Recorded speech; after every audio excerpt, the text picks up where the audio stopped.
The Fall of the House of Usher by Edgar Allan Poe. During the whole of a dull, dark, and soundless day in the autumn of the year, when the clouds hung oppressively low in the heavens, I had been passing alone on horseback through a singularly dreary tract of country, and at length found myself, as the shades of the evening drew on, within view of the melancholy house of Usher. I know not how it was, but, with the first glimpse of the building, a sense of insufferable gloom pervaded my spirit.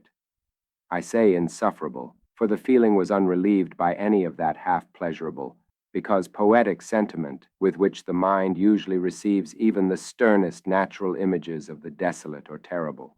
I looked upon the scene before me, upon the mere house and the simple landscape features of the domain, upon the bleak walls, upon the vacant eye-like windows, upon a few rank sedges, and upon a few white trunks of decayed trees, with an utter depression of soul which I can compare to no earthly sensation more properly than to the after-dream of the reveler upon opium, the bitter lapse into everyday life, the hideous dropping off of the veil. There was an iciness, a sinking, a sickening of the heart, an unredeemed dreariness of thought which no goading of the imagination could torture into aught of the sublime. What was it? I paused to think. What was it that so unnerved me in the contemplation of the house of Usher? It was a mystery all insoluble, nor could I grapple with the shadowy fancies that crowded upon me as I pondered. I was forced to fall back upon the unsatisfactory conclusion that while beyond doubt there are combinations of very simple natural objects which have the power of thus affecting us, still the analysis of this power lies among considerations beyond our depth. It was possible, I reflected, that a mere different arrangement of the particulars of the scene, of the details of the picture, would be sufficient to modify or perhaps to annihilate its capacity for sorrowful impression.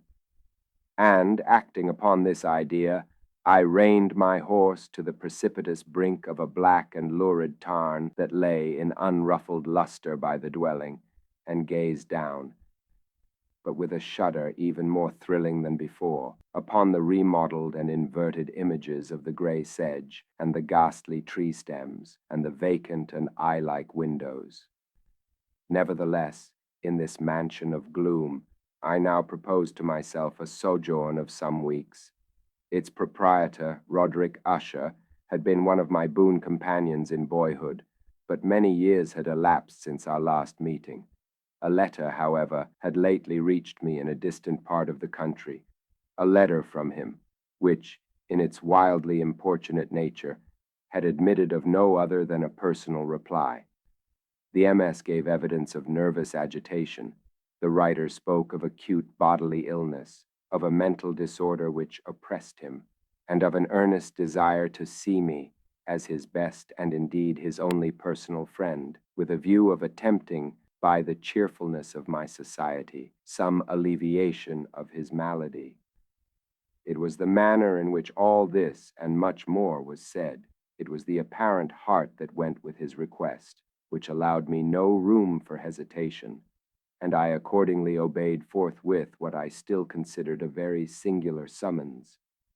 Although, as boys, we had been even intimate associates, yet I really knew little of my friend.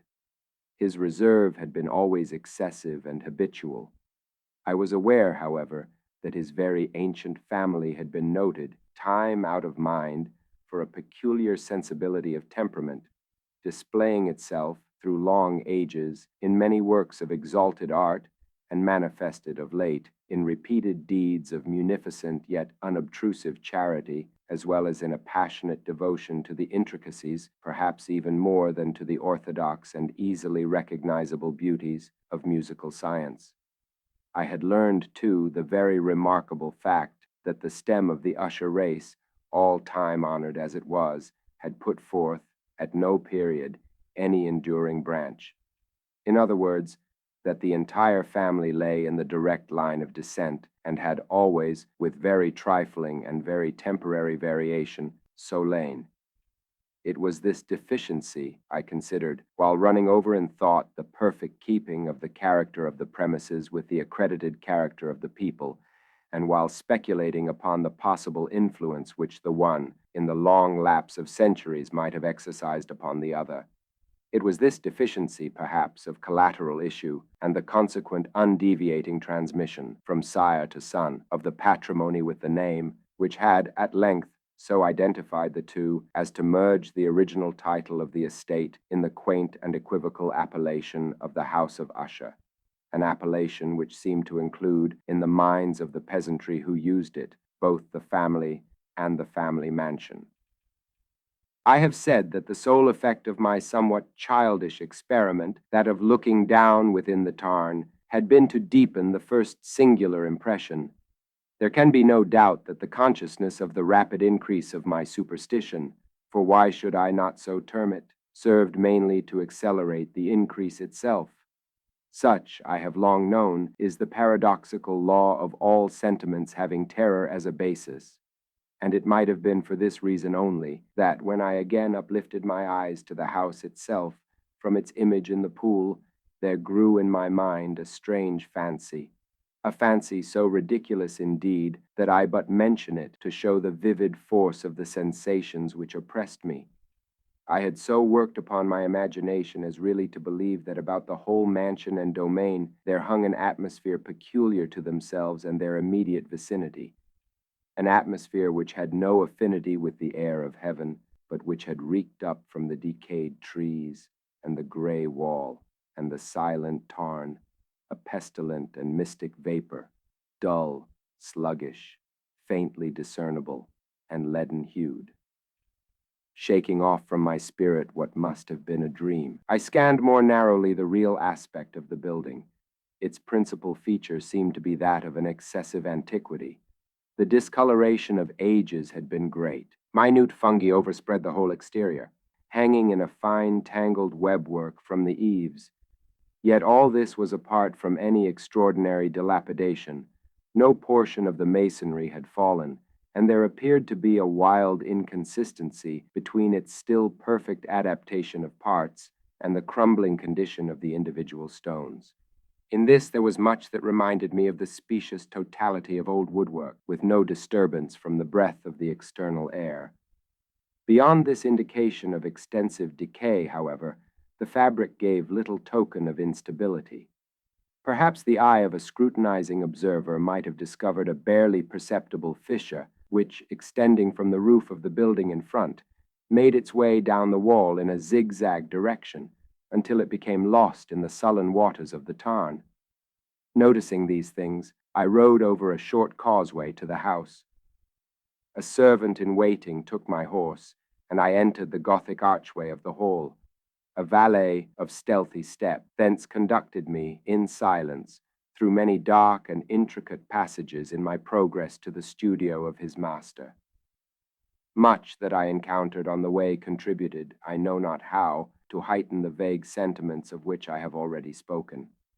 While the objects around me, while the carvings of the ceilings, the somber tapestries of the walls, the ebony blackness of the floors, and the phantasmagoric armorial trophies which rattled as I strode, were but matters to which, or to such as which, I had been accustomed from my infancy.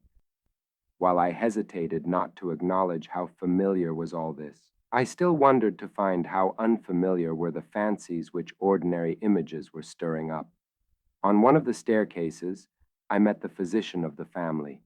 His countenance, I thought, wore a mingled expression of low cunning and perplexity.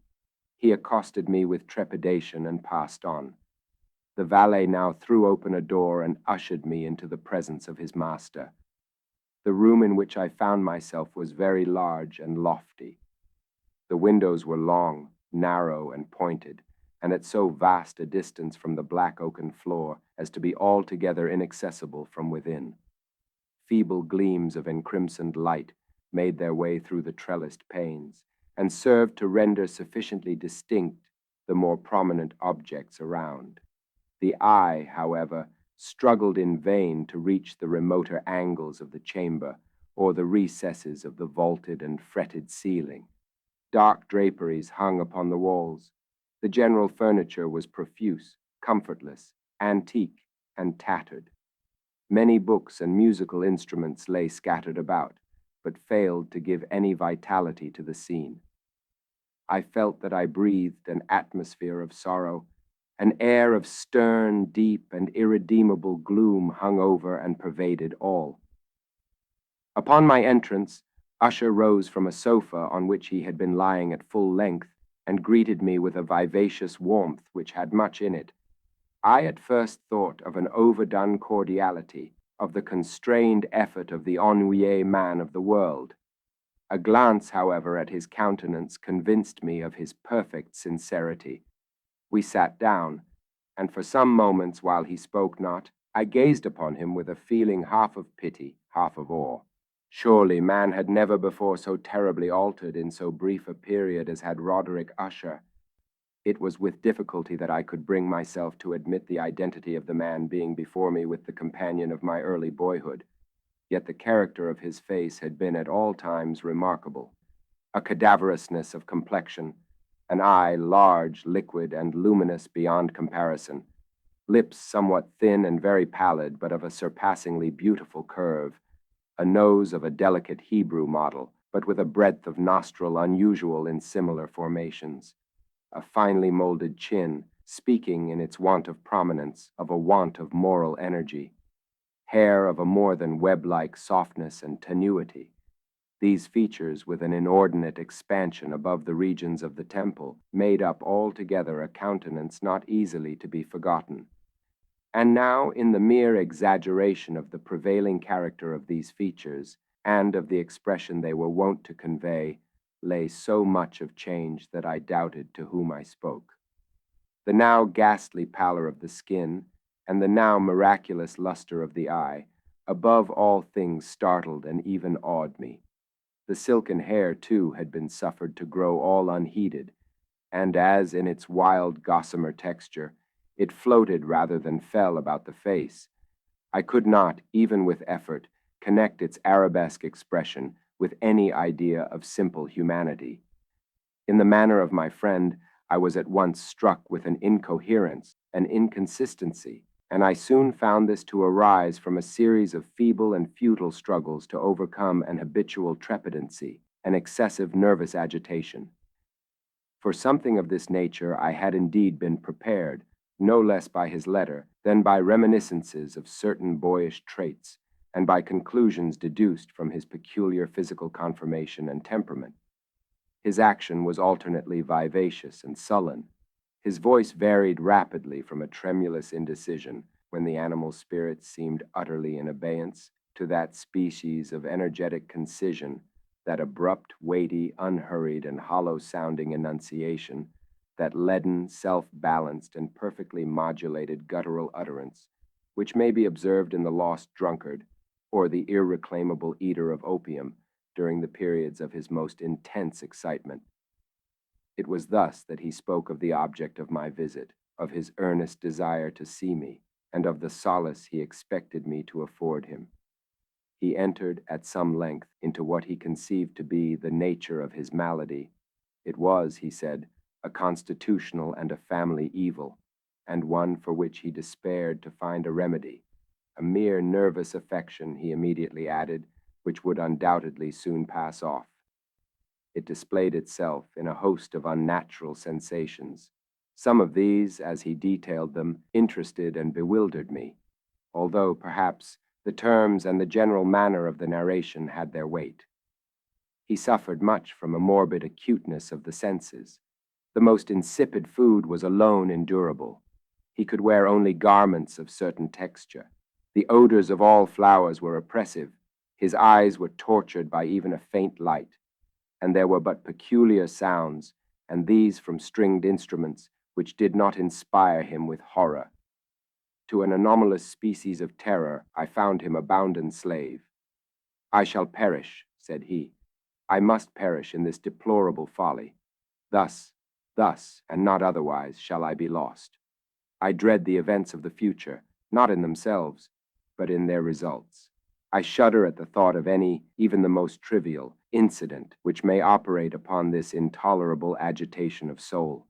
I have indeed no abhorrence of danger, except in its absolute effect, in terror.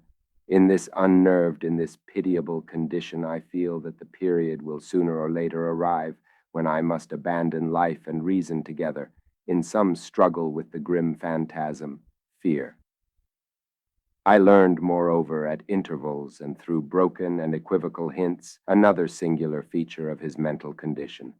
He was enchained by certain superstitious impressions in regard to the dwelling which he tenanted, and whence for many years he had never ventured forth, in regard to an influence whose supposititious force was conveyed in terms too shadowy here to be restated, an influence which some peculiarities in the mere form and substance of his family mansion had, by dint of long sufferance, he said, obtained over his spirit, an effect which the physique of the gray walls and turrets, and of the dim tarn into which they all looked down, had, at length, brought about upon the morale of his existence. He admitted, however, although with hesitation, that much of the peculiar gloom which thus afflicted him could be traced to a more natural and far more palpable origin, to the severe and long-continued illness, indeed to the evidently approaching dissolution of a tenderly beloved sister, his sole companion for long years, his last and only relative on earth.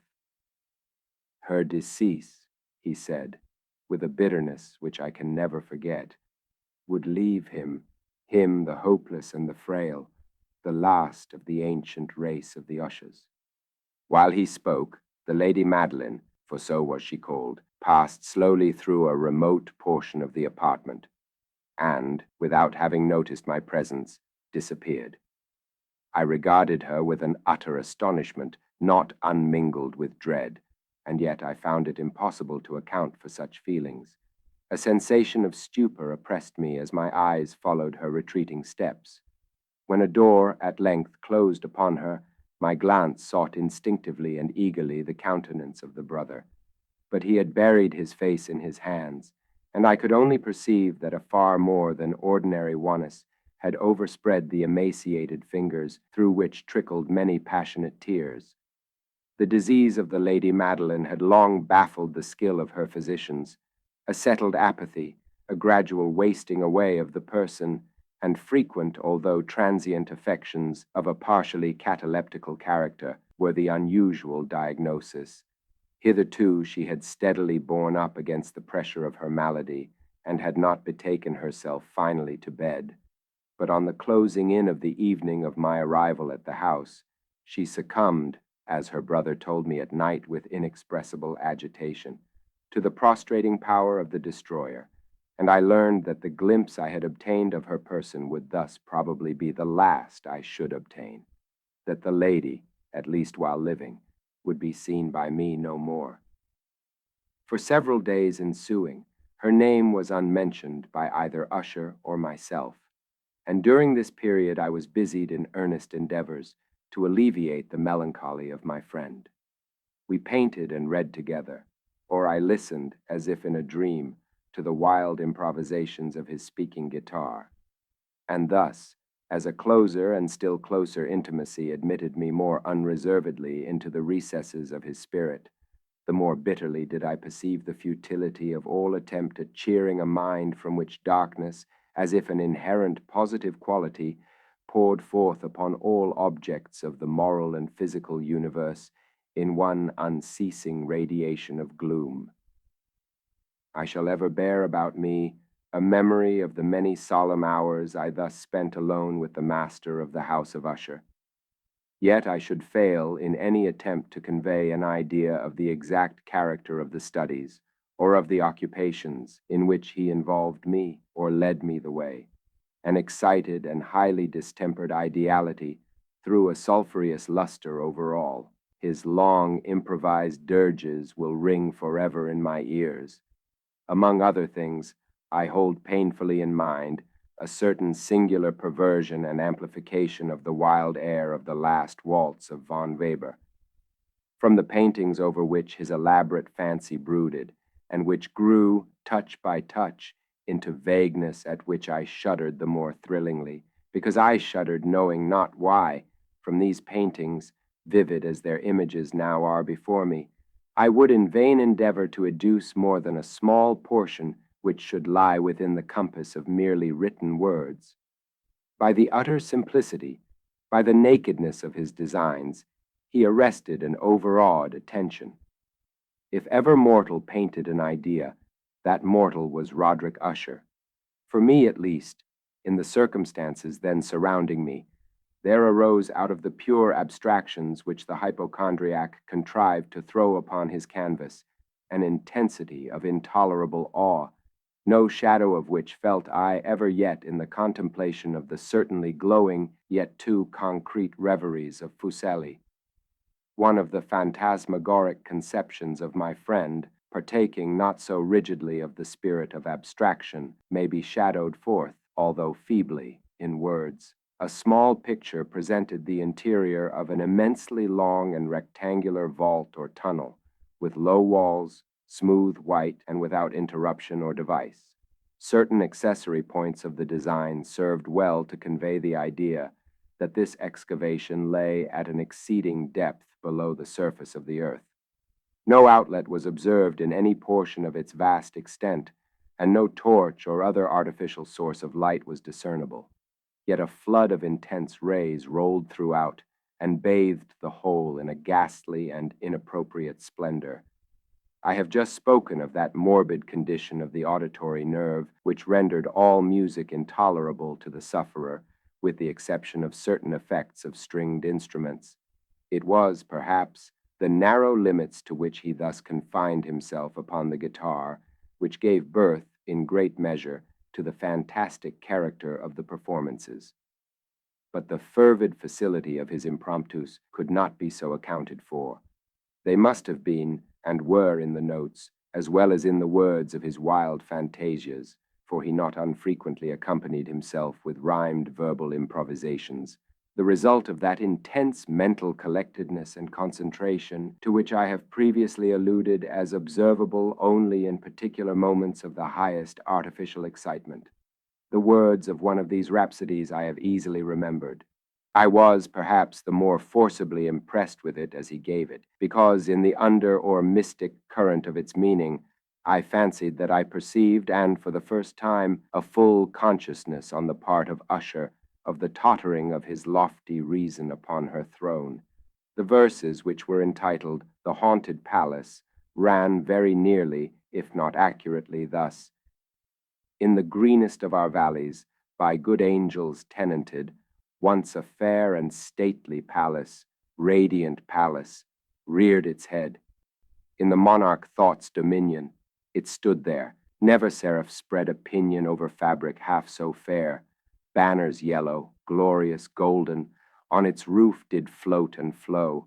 This, all this, was in the olden time long ago. And every gentle air that dallied in that sweet day along the ramparts plumed and pallid, a winged odor went away.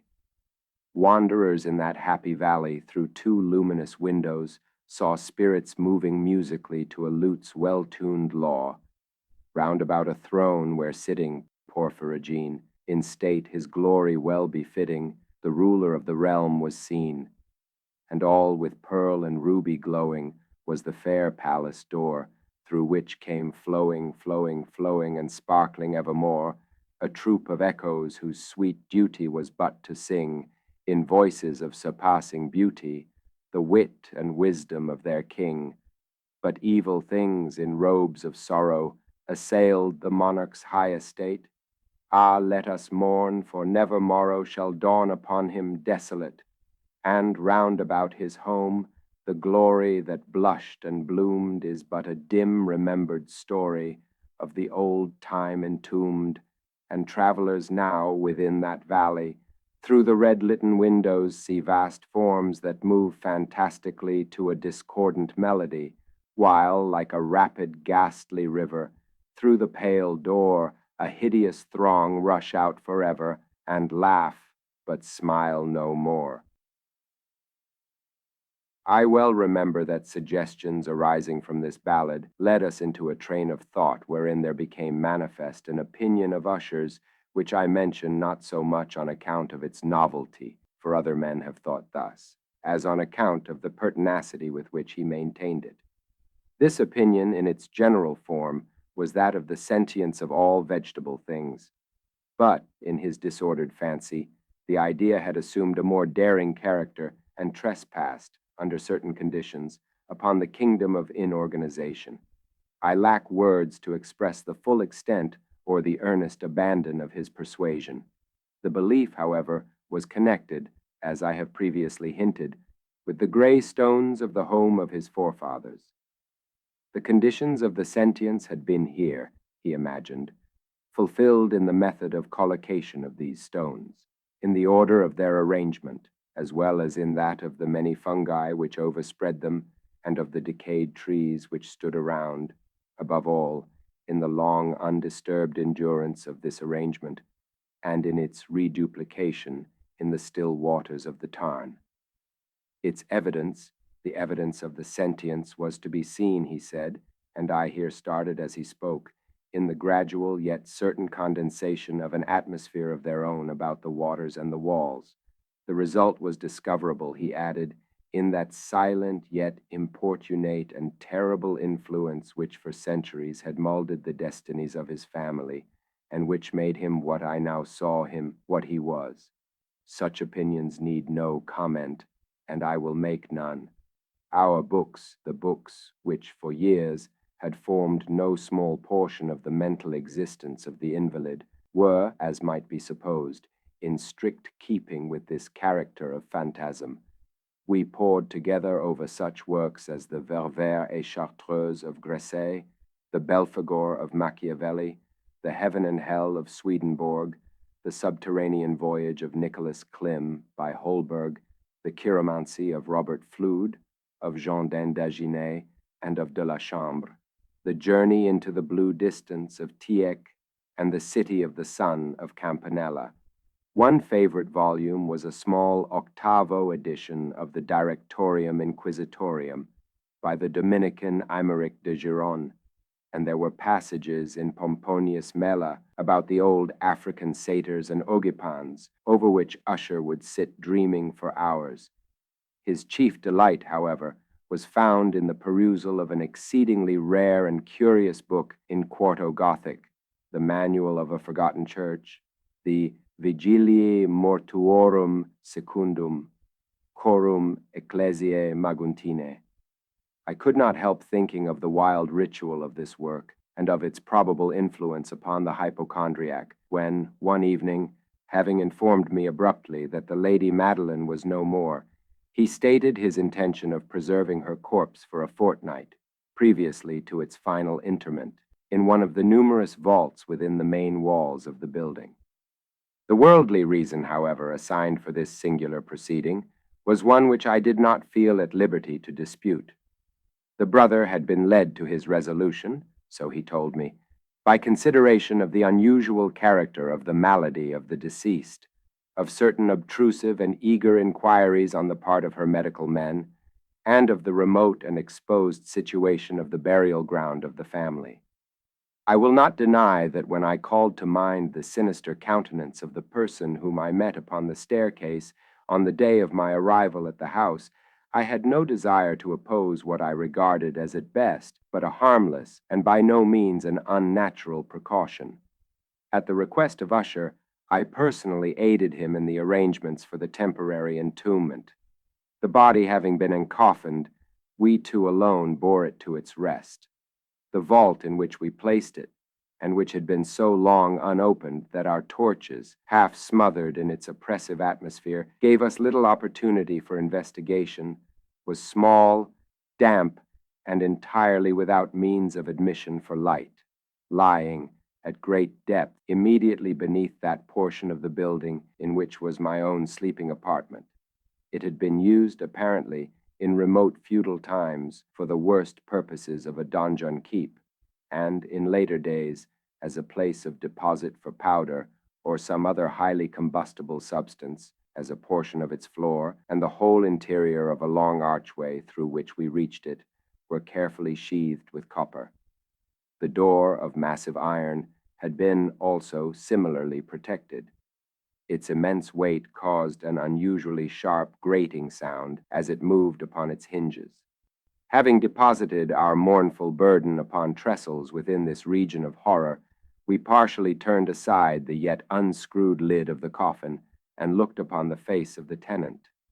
A striking similitude between the brother and sister now first arrested my attention, and Usher, divining perhaps my thoughts, murmured out some few words from which I learned that the deceased and himself had been twins, and that sympathies of a scarcely intelligible nature had always existed between them.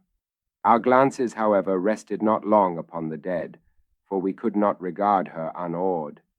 The disease which had thus entombed the lady in the maturity of youth had left, as usual in all maladies of a strictly cataleptical character, the mockery of a faint blush upon the bosom and the face, and that suspiciously lingering smile upon the lip, which is so terrible in death. We replaced and screwed down the lid, and, having secured the door of iron, made our way with toil into the scarcely less gloomy apartments of the upper portion of the house. And now, some days of bitter grief having elapsed, an observable change came over the features of the mental disorder of my friend. His ordinary manner had vanished. His ordinary occupations were neglected or forgotten. He roamed from chamber to chamber with hurried, unequal, and objectless step. The pallor of his countenance had assumed, if possible, a more ghastly hue, but the luminousness of his eye had utterly gone out. The once occasional huskiness of his tone was heard no more, and a tremulous quaver, as if of extreme terror, habitually characterized his utterance. There were times, indeed, when I thought his unceasingly agitated mind was laboring with some oppressive secret, to divulge which he struggled for the necessary courage. At times, again, I was obliged to resolve all into the mere inexplicable vagaries of madness, for I beheld him gazing upon vacancy for long hours in an attitude of the profoundest attention, as if listening to some imaginary sound. It was no wonder that his condition terrified, that it infected me. I felt creeping upon me, by slow yet certain degrees, the wild influences of his own fantastic yet impressive superstitions. It was, especially, upon retiring to bed late in the night of the 7th or 8th day after the placing of the Lady Madeline within the donjon, that I experienced the full power of such feelings. Sleep came not near my couch, while the hours waned and waned away. I struggled to reason off the nervousness which had dominion over me. I endeavored to believe that much, if not all, of what I felt was due to the bewildering influence of the gloomy furniture of the room, of the dark and tattered draperies, which, tortured into motion by the breath of a rising tempest, swayed fitfully to and fro upon the walls, and rustled uneasily about the decorations of the bed. But my efforts were fruitless. An irrepressible tremor gradually pervaded my frame, and, at length, there sat upon my very heart an incubus of utterly causeless alarm. Shaking this off with a gasp and a struggle, I uplifted myself upon the pillows, and peering earnestly within the intense darkness of the chamber, hearkened, I know not why, except that an instinctive spirit prompted me, to certain low and indefinite sounds which came, through the pauses of the storm, at long intervals, I knew not whence. Overpowered by an intense sentiment of horror, unaccountable yet unendurable, I threw on my clothes with haste, for I felt that I should sleep no more during the night, and endeavored to arouse myself from the pitiable condition into which I had fallen by pacing rapidly to and fro through the apartment. I had taken but few turns in this manner when a light step on an adjoining staircase arrested my attention. I presently recognized it as that of Usher. In an instant afterward he rapped with a gentle touch at my door, and entered, bearing a lamp. His countenance was, as usual, cadaverously wan, but, moreover, there was a species of mad hilarity in his eyes, an evidently restrained hysteria in his whole demeanor. His air appalled me, but anything was preferable to the solitude which I had so long endured, and I even welcomed his presence as a relief. And you have not seen it? He said abruptly, after having stared about him for some moments in silence. You have not then seen it? But stay, you shall. Thus speaking, and having carefully shaded his lamp, he hurried to one of the casements, and threw it freely open to the storm. The impetuous fury of the entering gust nearly lifted us from our feet. It was, indeed, a tempestuous, yet sternly beautiful night, and one wildly singular in its terror and its beauty. A whirlwind had apparently collected its force in our vicinity, for there were frequent and violent alterations in the direction of the wind, and the exceeding density of the cloud, which hung so low as to press upon the turrets of the house, did not prevent our perceiving the lifelike velocity with which they flew careering from all points against each other without passing away into the distance. I say that even their exceeding density did not prevent our perceiving this. Yet we had no glimpse of the moon or stars, nor was there any flashing forth of the lightning. But the undersurfaces of the huge masses of agitated vapor, as well as all terrestrial objects immediately around us, were glowing in the unnatural light of a faintly luminous and distinctly visible gaseous exhalation which hung about and enshrouded the mansion.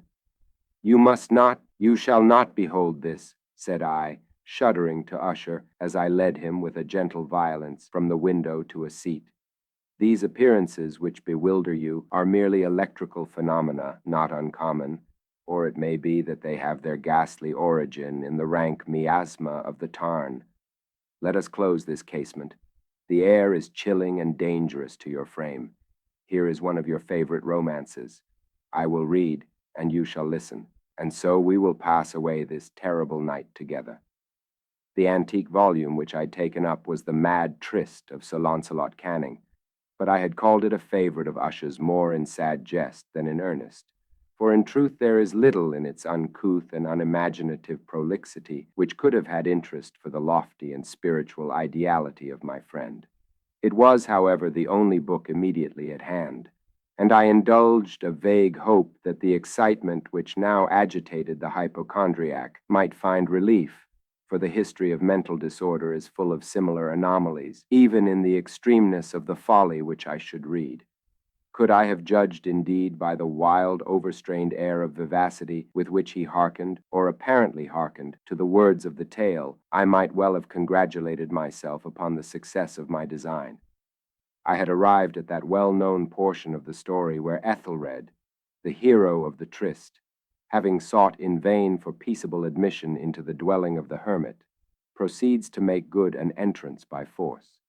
Here, it will be remembered, the words of the narrative run thus: And Ethelred, who was by nature of a doughty heart, and who was now mighty withal, on account of the powerfulness of the wine which he had drunken, waited no longer to hold parley with the hermit, who, in sooth, was of an obstinate and maliceful turn, but, feeling the rain upon his shoulders and fearing the rising of the tempest, uplifted his mace outright, and with blows made quickly room in the plankings of the door for his gauntleted hand, and now, pulling therewith sturdily, he so cracked and ripped and tore all asunder that the noise of the dry and hollow-sounding wood alarummed and reverberated throughout the forest. At the termination of this sentence I started, and for a moment paused, for it appeared to me, although I at once concluded that my excited fancy had deceived me, it appeared to me that, from some very remote portion of the mansion, there came, indistinctly to my ears, what might have been, in its exact similarity of character, the echo, but a stifled and dull one certainly, of the very cracking and ripping sound which Sir Launcelot had so particularly described. It was, beyond doubt, the coincidence alone which had arrested my attention, for amid the rattling of the sashes of the casements and the ordinary commingled noises of the still increasing storm, the sound in itself had nothing, surely, which should have interested or disturbed me. I continued the story, but the good champion Ethelred, now entering within the door, was sore enraged and amazed to perceive no signal of the maliceful hermit, but, in the stead thereof, a dragon of a scaly and prodigious demeanor, and of a fiery tongue, which sat in God before a palace of gold, with a floor of silver, and upon the wall there hung a shield of shining brass, with this legend enwritten, Who entereth herein, a conqueror hath been, who slayeth the dragon, the shield he shall win. And Ethelred uplifted his mace, and struck upon the head of the dragon, which fell before him, and gave up his pesty breath, with a shriek so horrid and harsh, and withal so piercing, that Ethelred had fain to close his ears with his hands against the dreadful noise of it, the like whereof was never before heard. Here again I paused abruptly, and now with a feeling of wild amazement, for there could be no doubt whatever that, in this instance, I did actually hear, although from what direction it proceeded I found it impossible to say, a low and apparently distant, but harsh, protracted, and most unusual screaming or grating sound, the exact counterpart of what my fancy had already conjured up for the dragon's unnatural shriek, as described by the romancer. Oppressed, as I certainly was, upon the occurrence of this second and most extraordinary coincidence, by 1,000 conflicting sensations, in which wonder and extreme terror were predominant, I still retained sufficient presence of mind to avoid exciting, by any observation, the sensitive nervousness of my companion. I was by no means certain that he had noticed the sounds in question, although assuredly a strange alteration had, during the last few minutes, taken place in his demeanor. From a position fronting my own, he had gradually brought round his chair so as to sit with his face to the door of the chamber, and thus I could but partially perceive his features, although I saw that his lips trembled as if he were murmuring inaudibly. His head had dropped upon his breast, yet I knew that he was not asleep, from the wide and rigid opening of the eye as I caught a glance of it in profile. The motion of his body, too, was at variance with this idea, for he rocked from side to side with a gentle yet constant and uniform sway. Having rapidly taken notice of all this, I resumed the narrative of Sir Launcelot, which thus proceeded. And now, the champion, having escaped from the terrible fury of the dragon, bethinking himself of the brazen shield, and of the breaking up of the enchantment which was upon it, removed the carcass from out of the way before him, and approached valorously over the silver pavement of the castle to where the shield was upon the wall, which in sooth tarried not for his full coming, but fell down at his feet upon the silver floor, with a mighty great and terrible ringing sound.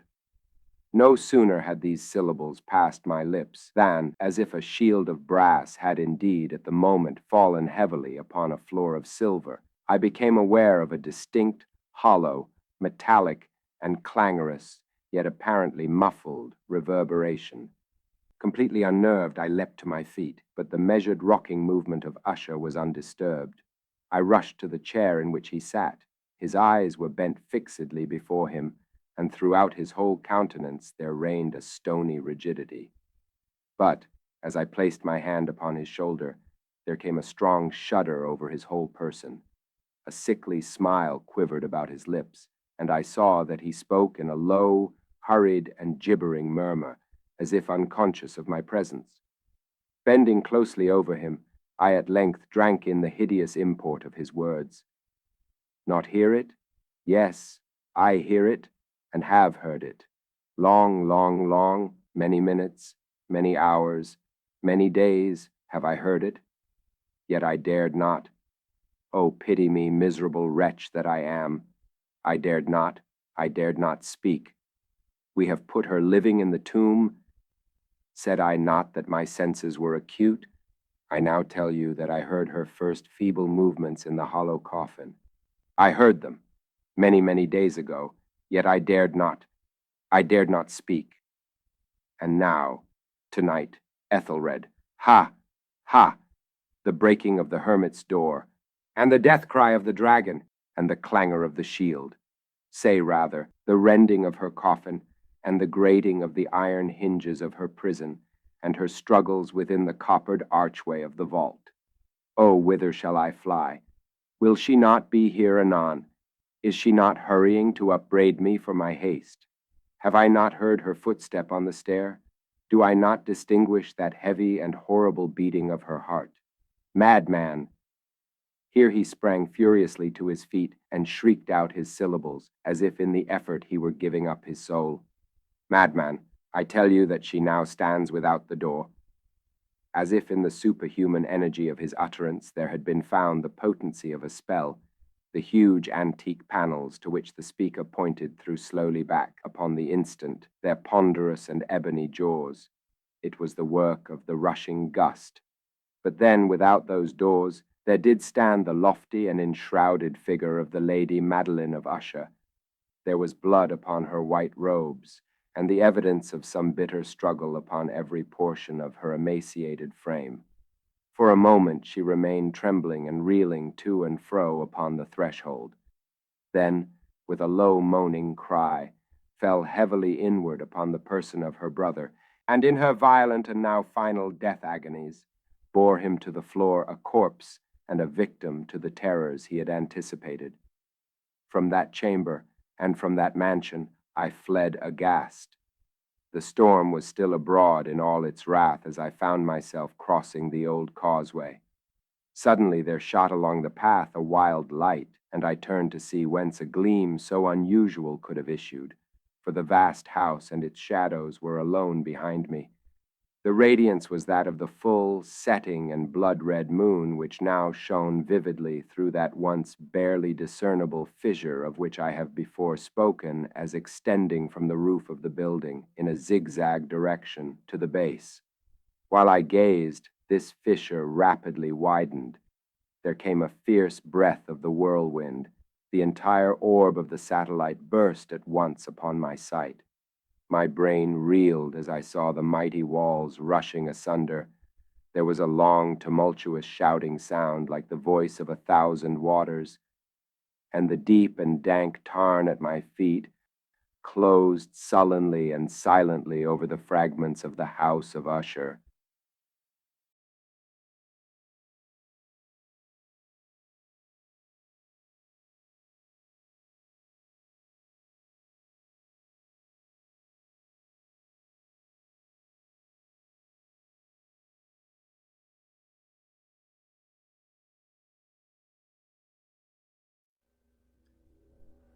Masters, mistresses, the Doctor requires materials in order to maintain the TARDIS and ensure continued functionality. He similarly requires carbon-based comestibles to sustain his own biological functions and existence. Master would never say this, but he requires aid beyond that supplied by this unit in order to acquire these. To aid the Doctor in his various tasks and creations, this can be most effectively achieved via Patreon or Substack subscriptions, or through donations directly to PayPal. Or if you desire physical goods in return for your contributions, written accounts of my travels with the Doctor are also available on Amazon. Links are in the description below. Thank you, masters, mistresses.